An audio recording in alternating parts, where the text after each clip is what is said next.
Another week in the books, Coach. Ball game at Beloit. I want to start with some positive things, and the first one, avoiding the shutout. A pass play from Drew Diaz to Zach Belk that covered 65 yards. Obviously, in the game with a bit of confidence and a long pass play that would fit into the scheme of the offense, trying to keep defenses at bay, so to speak, and not stacking the box against the run. It's good to see two freshmen come through in that situation. And one thing I'd say about Drew Diaz is every time he's been in, he's made things happen. So, we're going to, not just Drew, but with all our positions, it's time to take a look at, I told the team yesterday, we all need to evaluate where we're at. I need to evaluate myself as a head coach and the decisions we're making as a coaching staff, and I need to evaluate positions. So we've met as a staff. We're gonna look at making some changes and get some kids out there, maybe in some positions they haven't been in so far this year, to give them an opportunity to help us put a W on the board, put more points on the board, and keep more points off the board for them. Defensively, a second start in a row, another young man in Tom Disher. He leads the team with 8 tackles. You talked about it. He played well against St. Norbert. Sounds like he had a good game again Saturday. Tom Disher is going to be a phenomenal football player for us, and for a freshman to do what he's doing is just outstanding. And Beloit College has an All-American linebacker who started for 4 years, and he's a very good player. And I see Tom Disher being that type of kid for us through his 4 years. Another guy who gets you started right away on defense with an interception, Kyle Brubaker, comes back later and has another interception, 8 tackles in the game.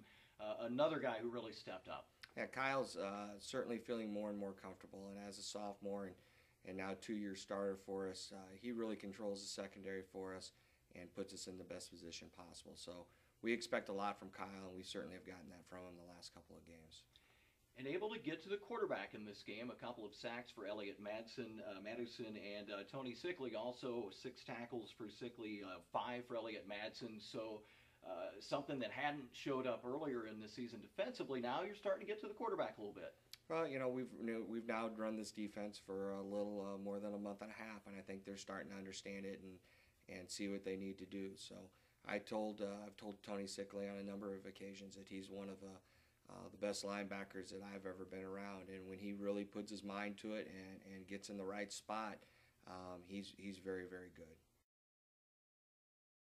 Well, it is a confidence thing for sure, but it's also a mental error aspect as well too, and we've got a lot of youth out there. There's times that we have 3 freshman offensive linemen out there at one time for us, and that's going to be a bit of a struggle for us. So it's not an excuse. Our guys, if we put them out there, we expect them to get the job done. But the more experience they get, the better off they'll be with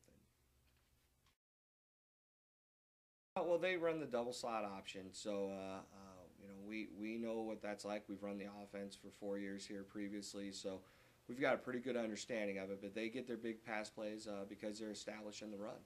And we've got to do a good job of defending it. We think we have a pretty good idea how to stop it, and but they've got some good athletes, and we've got to make sure with this style of offense, you got to be in the right place at the right time.